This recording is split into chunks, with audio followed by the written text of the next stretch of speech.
British advanced pain clinic నొప్పి మాయం surgery దూరం for appointments 9155515563. Hi guys, welcome to I dream. నేను మీ చాణక్య.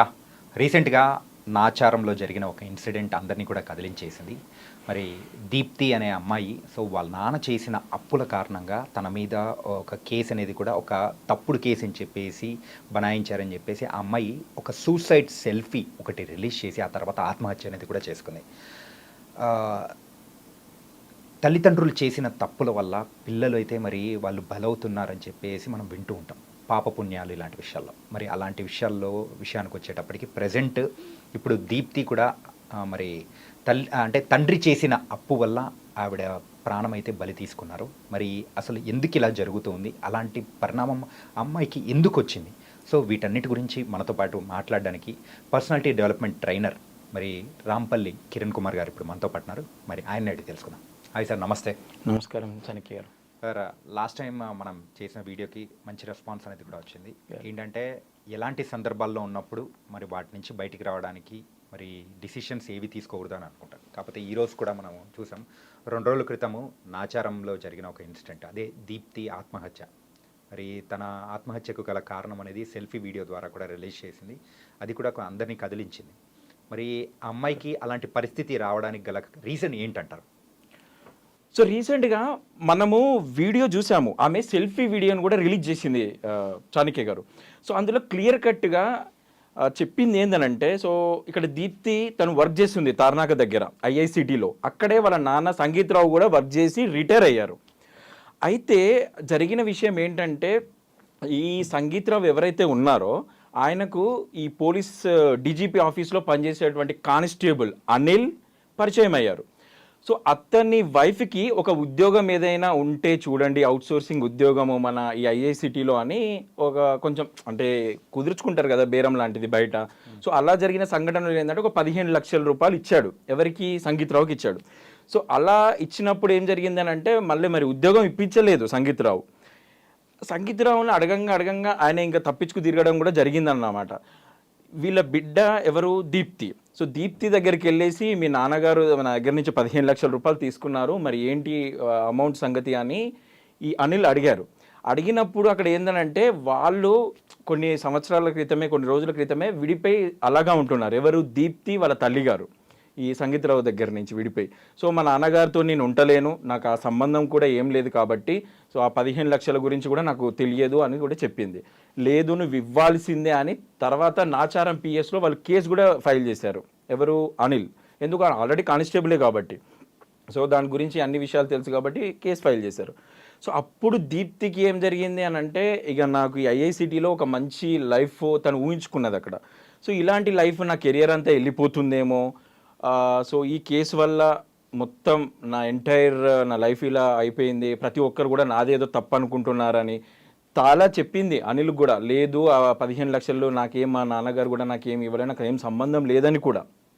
అయినా సరే లేదు అని కొంచెం హరాజ్ చేయడం కూడా జరిగింది. సో బయట వాళ్ళ ఈ అప్పుల గోలైంది, మా నాన్న తీసుకున్న దానికి నేనెందుకు అలా సో తను ఇక లేని డిప్రెషన్లో కూడా వెళ్ళిపోయింది. సో వాళ్ళు ఏమనుకుంటారు, వీళ్ళు ఏమనుకుంటారు, సొసైటీ ఏమనుకుంటుంది. సో తను సెల్ఫీ వీడియోలో కూడా అదే మెన్షన్ చేసింది చాణక్య గారు.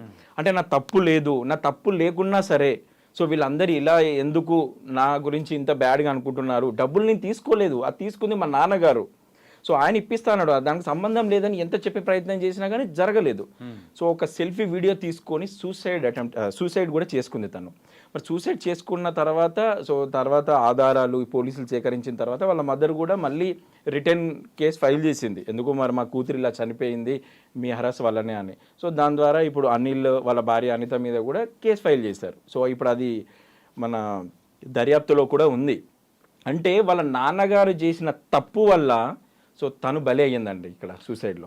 ఇందాక మనం మీరు చెప్పేటప్పుడు కూడా ఒక మాట అన్నారు, ఏంటంటే ఐఐసిటీలో ఏంటంటే ఒక మంచి భవిష్యత్తు ఉంటుంది, సో ఇంకా లైఫ్ అంతా బాగుంటుంది అని అనుకున్న దీప్తి సో ఇలాగ ఒక కేసు పడగానే సో తన లైఫ్ ఏమైపోతుంది, తర్వాత ఫ్యూచర్ ఉంటుందా లేదా అనే ఒక భయాన్ని కల్పించి సో దాని నుంచి తట్టుకోలేక ఆ హెరాస్మెంట్ వల్ల ఆత్మహత్య అనేది కూడా చేసుకున్నారు. ఇప్పుడు దీప్తి గారి విషయంలో అది తట్టుకోలేక సో ఆవిడ ఆత్మహత్య చేసుకున్నారు. కాకపోతే ఇలాంటిది ఒక ఎగ్జాంపుల్ అనేది మనం తీసుకున్నామంటే ఎవరి అంటే ఎవరి లైఫ్లోనా కానీ ఇలా జరిగాయంటే వాటి నుంచి బయటపడడానికి సో వాళ్ళు ఏం చేస్తే బాగుంటుంది, మోరల్గా ఎంత స్ట్రాంగ్ ఉంటే బాగుంటుందో మీరు ఒకసారి చెప్తారా? కంపల్సరీ మనం స్ట్రాంగ్ ఉండాలి చాణక్య గారు. ఎందుకనంటే ఎన్నో సిచ్యువేషన్స్ మనకు అగెనిస్ట్గానే జరుగుతుంటాయి, చాలా వరకు మన కంట్రోల్లో కూడా ఉండవు. ఇక్కడ జరిగిన సంఘటన ఏంటి, వాళ్ళ నాన్నగారు డబ్బులు తీసుకున్నారు, అది ఆమె కంట్రోల్లో లేదు. అంటే అది వాళ్ళ నాన్న ఇష్టం ప్రకారం నేను ఏదో ఇప్పించగలను జాబ్ అనేది తీసుకున్నాడు. అంటే మా నాన్న చేసిన తప్పుకు నేనెందుకు బలి తీసుకోవాలి, మా నాన్న చేసిన తప్పుకు నేనెందుకు కావాలి అనేది ఒక్క చిన్న ఆలోచన ఆమె మైండ్లో మెదిలి ఉంటే ఈరోజు ఆమె సూసైడ్ చేసుకునేది కాదు.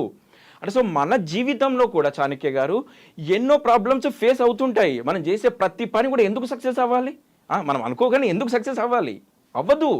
చాలా ఫెయిల్యూర్స్ వస్తుంటాయి, చాలా స్ట్రగుల్స్ వస్తుంటాయి. మన ప్రమేయం లేకుండా కూడా ఎన్నో సంఘటనలు జరగడం వల్ల కూడా మన మీద నెట్టే సంఘటనలు చాలా ఉంటాయి. ఎన్నో సంఘటనలు కూడా మనం చూస్తూ ఉంటాం.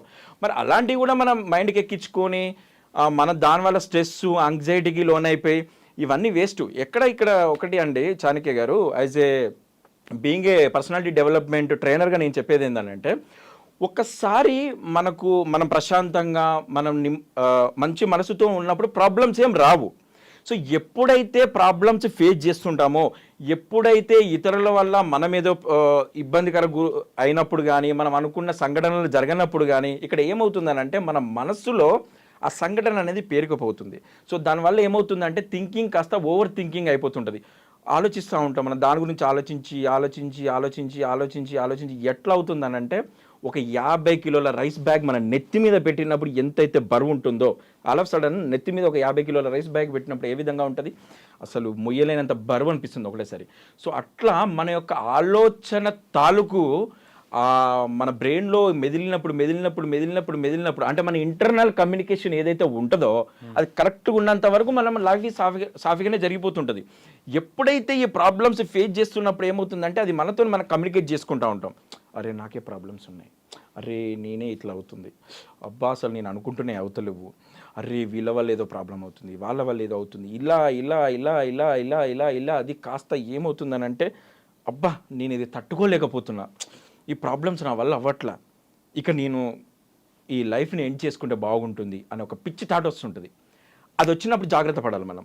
ఎప్పుడైతే ఆ థాట్ వస్తుందో దాన్ని అక్కడికి కట్ డౌన్ చేసేసాలి. దానికి కట్ డౌన్ చేయడానికే కదా మాలాంటి మోటివేషన్ స్పీకర్స్ కావచ్చు, ట్రైనర్స్ కావచ్చు, డిఫరెంట్ ఇప్పుడు సైకాలజిస్టులు కావచ్చు, ఎంతోమంది బయట ఎందుకుంటున్నారు, ఒక మన మనస్సు బాగలేనప్పుడే వాళ్ళ దగ్గరికి వెళ్తున్నాము. సో అది రాకుండా చేసుకుంటేనే ప్రాబ్లం ఉండదు. బట్ అది ఒక్కసారి మన మనసులోకి వచ్చిందా దాన్ని ఆలోచిస్తూ అదే సూసైడ్కి దారి తీస్తుంది చాణక్య గారు. ఓకే, ఇక్కడ మెయిన్గా ఇప్పుడు దీప్తి గారు ఆ నిమిషంలో అంటే తను చెయ్యని తప్పుకి తన మీద ఒక నింద పడినప్పుడు కొంచెం ఓపిక్గా సో ఇంకొంచెం ఆలోచించి ఏదైనా ఫైట్ చేసి నింటే ఈరోజు ఒక ప్రాణం నిలబడిండేది కదా అని చెప్పేసి చాలామంది అనుకుంటూ ఉన్నాము. సో కానీ ఎలాంటి సిచ్యువేషన్స్లో అలా చేసుకోవాల్సి వచ్చిందో, ఎంత సున్నితంగా ఉన్నారు, అలాంటి వాళ్ళు బోల్డ్ ఎంతమంది కూడా ఉంటూ ఉన్నారు. అవును, ఇప్పుడు మీరు అన్నది లాస్ట్లో చాలా మంచి పాయింట్. బోల్డ్ ఎంతమంది ఉంటారు, వాళ్ళ ఫ్రెండ్స్ కావచ్చు, కొలీగ్స్ కావచ్చు, వాళ్ళకు కూడా జరిగిన సంఘటనలు చెప్తే ఎంతో కొంతమంది అర్థం చేసుకునే వాళ్ళు కూడా ఉంటారు. మన లైఫ్లో మనం చెప్పేది ప్రతిదీ తప్పుపట్టే వాళ్ళు మాత్రమే ఉండరు, అర్థం చేసుకునే వాళ్ళు కూడా ఉంటారు. ఇప్పుడు ఆమె సూసైడ్ చేసుకున్న తర్వాత జరిగిన సంఘటనలు ఆమె సూసైడ్లో అక్కడ సెల్ఫీ వీడియోలో చెప్పినప్పుడు మనమే పాపం అనుకుంటున్నాం, అరే ఆమె కొంచెం మంచిగా ఆలోచిస్తే బాగుండే, కొంచెము మిగతా వాళ్ళకు చెప్పుకొని ఏదో ఒకటి దాన్ని ఓవర్కమ్ చేసి ఉంటే బాగుండే అని మనమే మాట్లాడుకుంటున్నాం. ఇప్పుడు ఇక్కడ కూర్చొని కావచ్చు, బయట కావచ్చు, పోలీసు వాళ్ళు కావచ్చు, చుట్టుపక్కల వాళ్ళు కావచ్చు, వాళ్ళందరూ అనుకుంటుంటారు. ఇప్పుడు అయితే తను ఆ టైంలో ఎలా ఉంటుందంటే చాణక్య గారు, ఓకే ఇప్పుడు ఈ సంఘటన జరిగింది కాబట్టి రేపటి నుంచి నా చుట్టుపక్కల వాళ్ళు కావచ్చు, నేను ఇప్పుడు ఆడ ఐఐసిటీ దగ్గరికి వెళ్ళినప్పుడు నా కొలీగ్స్ కావచ్చు, నా పైన ఉన్న వాళ్ళు కావచ్చు, వీళ్ళందరూ నేనేదో తప్పు చేసినా అనుకుంటారేమో, నా చుట్టుపక్కల వాళ్ళందరూ ఈమె 15 లక్షలు తీసుకొని మోసం చేసిందేమో, మనం మంచిది అని అనుకుంటున్నాము అని చుట్టుపక్కల వాళ్ళందరూ అనుకుంటారనే ఒక దాంట్లోకి వెళ్ళిపోతుంటాం మనం.